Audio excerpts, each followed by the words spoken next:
प्यारे विद्यार्थियों, आज इस वीडियो में हम बात करेंगे गांधी चिंतन के बारे में आगे के कुछ पक्षों पर। इस वीडियो में हम खासकर राज्य के संबंध में गांधी जी के विचार और लोकतंत्र के संबंध में गांधी जी के विचारों को देखने का प्रयास करेंगे। गांधी के राज्य संबंधी अगर विचारों को हम देखें तो गांधी एक अराजकतावादी दार्शनिक हैं।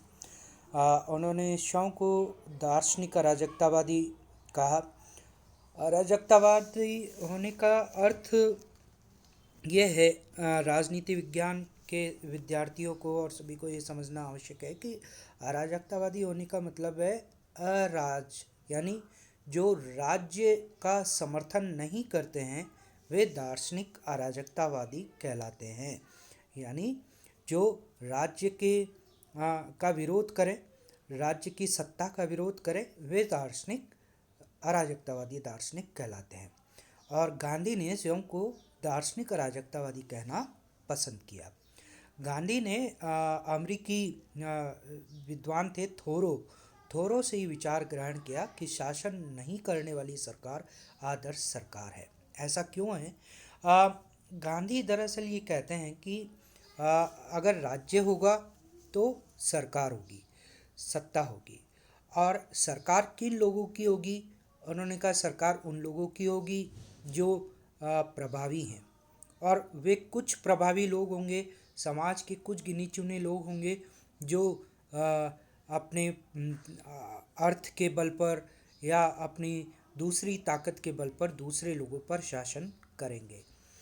ऐसे में वे कुछ लोग जिनके हाथ में शासन की सत्ता आ जाती है, वे शासन सत्ता का प्रयोग करके दूसरों का शोषण करने लगते हैं और समाज में एक बड़ा गैप बन जाता है, एक बड़ी खाई बन जाती है शोषक और शोषितों के बीच की।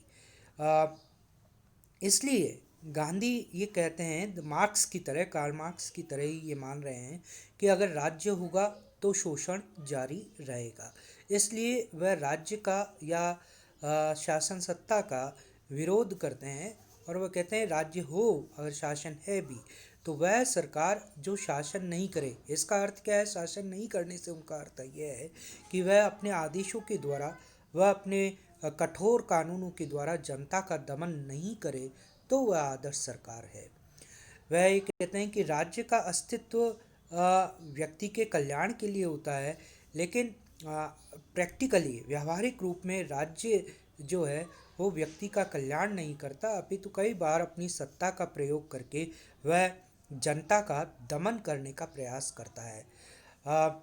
इसीलिए गांधी ये कहते हैं कि यदि राज्य जनता के कल्याण के बजाय जनता का दमन करे, वह ऐसे कानून बनाए जो व्यक्ति के विरुद्ध है, जनता के विरुद्ध है, तो फिर व्यक्ति को यह अधिकार है कि वह राज्य का असहयोग करना आरंभ कर दे, जैसा कि गांधी ने ब्रिटिश सत्ता के साथ किया, ब्रिटिश शासन का विरोध किया, उनका असहयोग किया।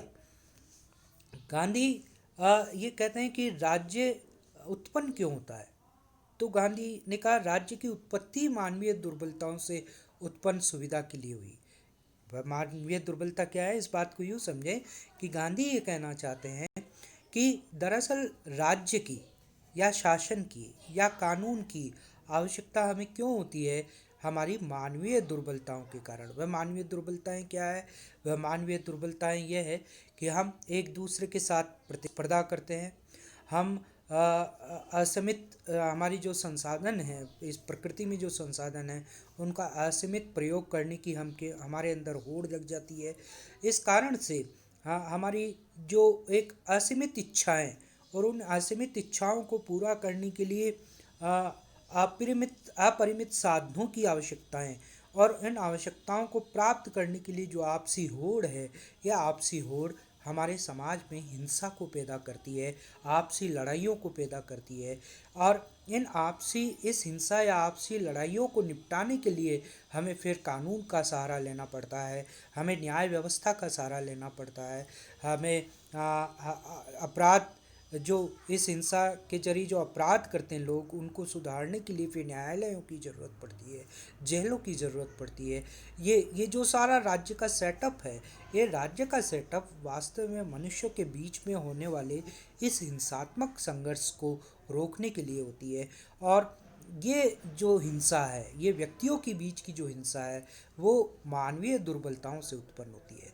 इसलिए गांधी ये कहते हैं कि अगर ये मानवीय दुर्बलताएं ना हो, अगर आपस में प्रेम हो, दया का भाव हो, करुणा का भाव हो, अगर समाज अहिंसात्मक हो, तो हम तो अपराध ही नहीं होंगे, और अपराध नहीं होंगे तो हमें राज्य की ये जो सारी मशीनरी है उसकी आवश्यकता ही नहीं होगी। लेकिन हमें राज्य क्यों आवश्यक हो जाता है? क्योंकि हम अपनी मानवीय मानवीय दुर्बलताओं से मुक्त नहीं हो पाते।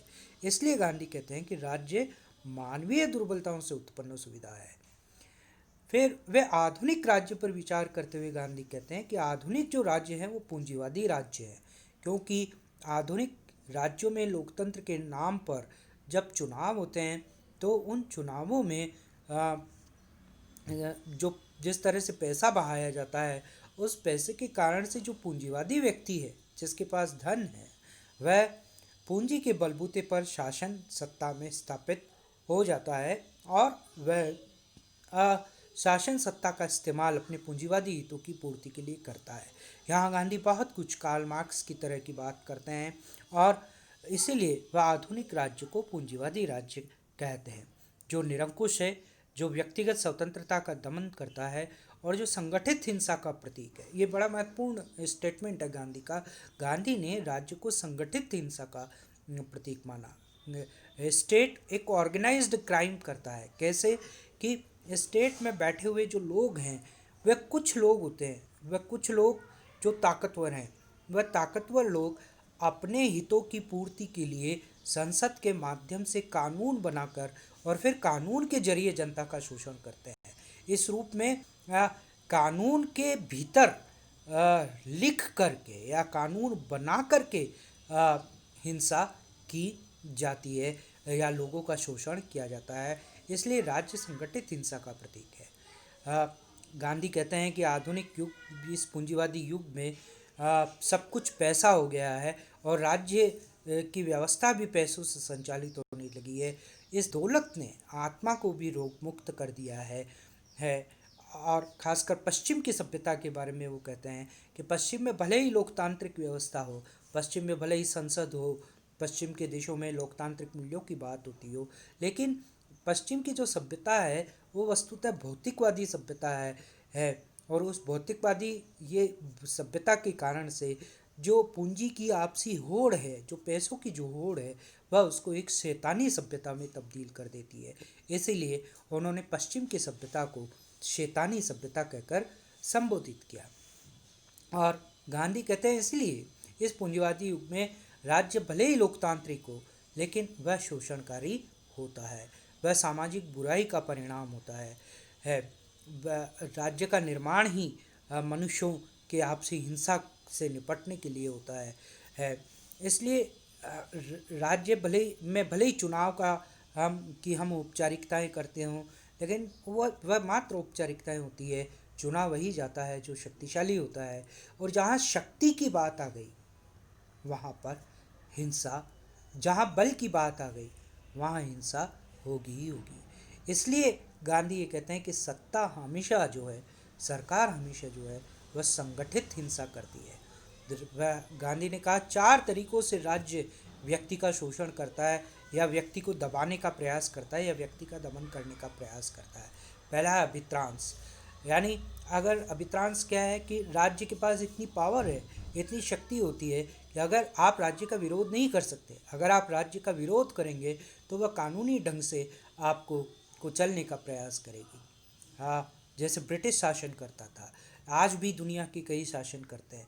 अगर आज आप सरकार के विरुद्ध बोलें, सरकार के विरुद्ध आवाज़ उठाएं, तो सरकार आपके ऊपर, मान लो आप जुलूस निकाल रहे हैं, आप अपनी बात पहुंचाने के लिए हड़ताल कर रहे हैं, तो सरकार क्या करेगी? सरकार आपके ऊपर लाठियां बरसाएगी, सरकार आपका दमन करने का प्रयास करेगी। सरकार की इतनी बड़ी मशीनरी है कि वो आपको किसी न किसी प्रकार से परेशान करके आपकी सही बात कि के लिए भले भी अगर आप आवाज़ उठा रहे हैं तो आपकी आवाज़ को चुप कराने का प्रयास करेगी। यह अभित्रांश है। सरकार के पास अभित्रांश का हथियार होता है। वह राज्य का विरोध करने पर राज्य दंड देने का प्रयास करता है। दूसरा है भ्रष्टाचार। राज्य में जो लोग निर्णय करने की स्थिति में होते हैं, जो सत्ता के अंदर बैठे हैं, जो शासन में निर्णय करने के लिए बैठे हैं, वह भ्रष्ट आचरण करने लगते हैं। और ऐसे में जो गरीब जनता है, जो आम आदमी है उस भ्रष्टाचार में पिस कर रह जाता है और उसकी आवाज़ को नहीं सुना जाता है। तीसरा है सम्मोहन। सम्मोहन का अर्थ यह है कि गांधी कहते हैं कि राज्य जो है वह अपनी शिक्षा व्यवस्था के द्वारा, अपनी शिक्षा योजना के द्वारा अपने पिट्ठू तैयार करता है एक तरीके से। जैसे मैकाले ने कहा था कि हमें काले क्लर्क चाहिए, अंग्रेजी शिक्षा ने काले क्लर्क तैयार करना शुरू किए। उसी तरीके से एक स्वतंत्र राष्ट्र के अंदर भी राज्य सरकार जो है वह अपनी हितों के अनुरूप नागरिक तैयार करने के लिए पूरी शिक्षा योजना को काम में लेता है और एक ऐसी शिक्षा योजना निर्मित करता है जिसमें राज्य की या सत्ता की वाहवाही करने वाले लोग तैयार हों। ये सम्मोहन।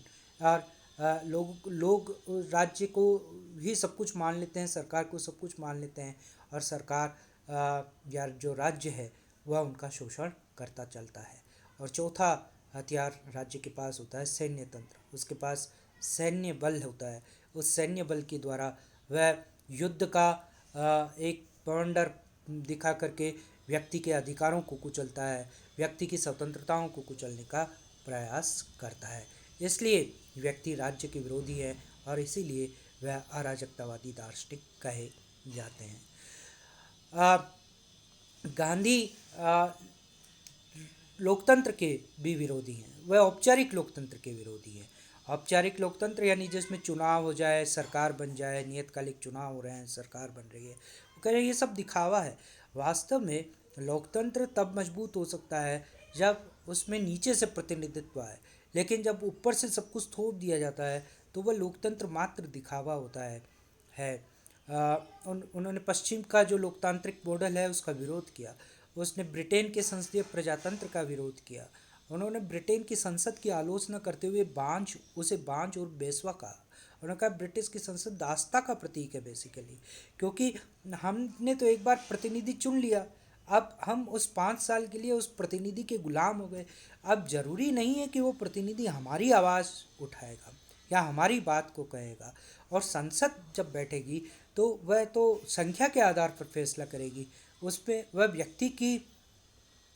प्रत्येक व्यक्ति की स्वतंत्रताओं या उसके विचारों या उसके आधार पर नियमों का निर्माण नहीं करेगी, फैसला नहीं करेगी। तो दरअसल जो लोग हम चुन कर के भेज रहे हैं, जो हम प्रतिनिधि हम चुन कर के भेज रहे हैं, वह वास्तव में हमारी आवाज़ बने ये आवश्यक नहीं। और हम वोट किस आधार पर देते हैं? हम वोट लोकप्रियता के आधार पर देते हैं या हम सुनी सुनाई बातों के आधार पर वोट देते हैं। गांधी यहाँ समाचार पत्रों की रोल की बात करते हैं और कहते हैं लोकतंत्र में सबसे महत्वपूर्ण भूमिका समाचार पत्रों की होती है। लेकिन समाचार पत्रों में कई बार अफवाहें आती हैं। समाचार पत्रों से हम अपना मत निर्धारित करते हैं जिसमें कि कई बार मिथ्या बातें भी होती है। तो ऐसे में हमारा जो मत है, जो विचार, हम राजनीतिक विचार का निर्माण समाचार पत्र बन करके कर रहे हैं वो भी कई बार मिथ्या होता है।